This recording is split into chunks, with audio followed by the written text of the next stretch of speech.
j'ai mes pensées. Adela a ses pensées. Tu as tes pensées. Et nos pensées sont exprimées par ce qui sort de nos bouches. On exprime ce qu'on veut, ce qui est à nous. Tant que Dieu ne parle pas, on ne peut pas entrer en contact avec ses pensées, on ne peut pas les connaître. Dieu exprime ses pensées par sa parole.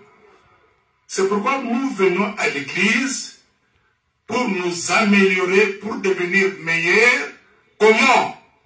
En marchant selon les pensées de Dieu, exprimées par sa parole. Ça veut dire que nous venons, j'aime bien dire d'une manière un peu particulière, je viens moi pour devenir meilleur. Je n'ai pas encore atteint la perfection. Mais Dieu est dans l'obligation d'achever ce qu'il a commencé parmi ses fils et filles. Alors, il dit que l'homme d'iniquité se pensait qu'il retourne à l'Éternel qui aura pitié de lui. Mais pour que l'homme revienne, qu'il revienne à Dieu, il faut que le retour lui soit donné par Dieu. C'est après avoir compris ce que Dieu dit dans sa parole, on peut voir l'homme revenir. On peut voir l'homme se relever. On peut voir l'homme être éclairé. Et un homme qui est éclairé, on verra par sa marche. Cet homme est dans la lumière. Ne t'attends pas, parce qu'il a bien compris. À notre Dieu qui ne lasse pas de pardonner. Car mes pensées ne sont pas vos pensées, vos voix ne sont pas vos voix, dit le Seigneur, autant les cieux sont élevés au-dessus de la terre, autant mes voix sont élevées au-dessus de vos voix, et mes pensées au-dessus de vos pensées. Comme la pluie et la neige descendent des cieux et ne retournent pas sans avoir arrosé, fécondé la terre et fait germer les plantes, sans avoir donné de la semence aux semeurs et du pain à celui qui mange, ainsi en est-il de ma parole qui sort de ma bouche. Naturellement, frère bien-aimé, quand la pluie tombe, vous voyez ce qui se passe, c'est que la pluie produit, il y a les émails qui poussent sans effort. Alors Dieu dit, ainsi en est-il de ma parole. Nous disons, c'est vrai frère.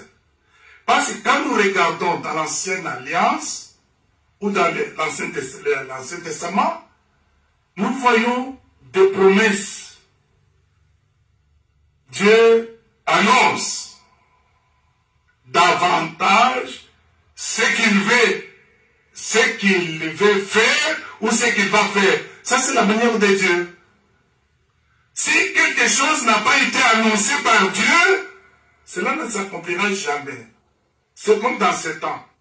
On nous dit simplement qu'ici à Paris, il y a un quartier dans lequel une femme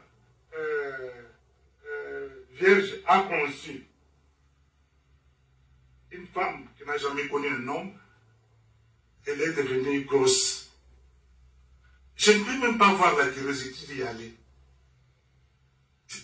Ça ne peut pas me bouger.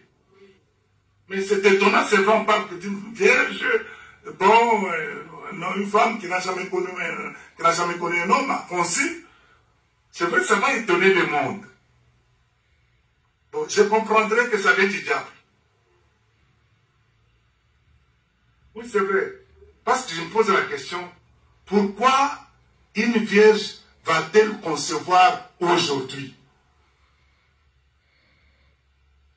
C'était une promesse autrefois. Ça concernait celui qui devait venir. pour que je sois sauvé. Et sur le bois du calvaire, il cria, tout est accompli. Frère bien-aimé, qu'est-ce qui empêcherait Dieu aujourd'hui qu'il me pardonne? Tu vois ça? Que je dise, Seigneur, il ne va pas me pardonner. Ça n'a pas de sens.